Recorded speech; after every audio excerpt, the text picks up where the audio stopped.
It's a very complex, difficult space for government agencies in terms of cyber threats, because we've got state-based actors, we've got malicious-based criminal actors, often based overseas.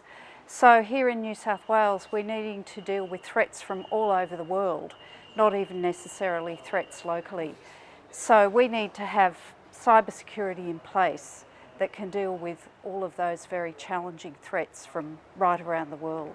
Look, I think one of the really interesting ones is the use of artificial intelligence to manage cybersecurity threats, to actually learn from what's happening and through machine learning to actually put better cybersecurity threat management in place. So I think that's a really interesting trend in cybersecurity. And of course, I'm also aware of other issues such as zero trust capability, making sure that anyone signing into their computer, any of our New South Wales government staff who work for government agencies, making sure they prove who they are before they can actually log into the system, to make sure that only people who've been cleared are logging in. Yes, so cybersecurity really is very much a whole of government challenge.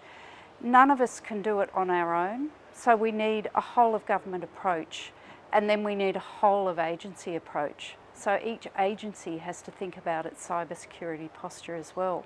And then we need to think about our staff and how we make sure they understand the cybersecurity threats and make sure that they're appropriately trained and trained regularly to think about cybersecurity and, for example, be careful about clicking on links in emails so as not to enable phishing-based email attacks.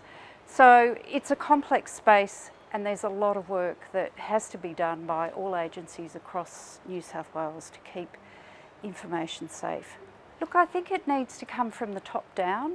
So the executive, the risk and audit committee, the secretary, the head of the agency need to think about that first, and then need to think about how to make sure that the importance they place on it goes right through the agency. But if it comes from the top, and the executive at the top think it's important, then that will enhance cybersecurity right throughout an agency, and people will look up to that.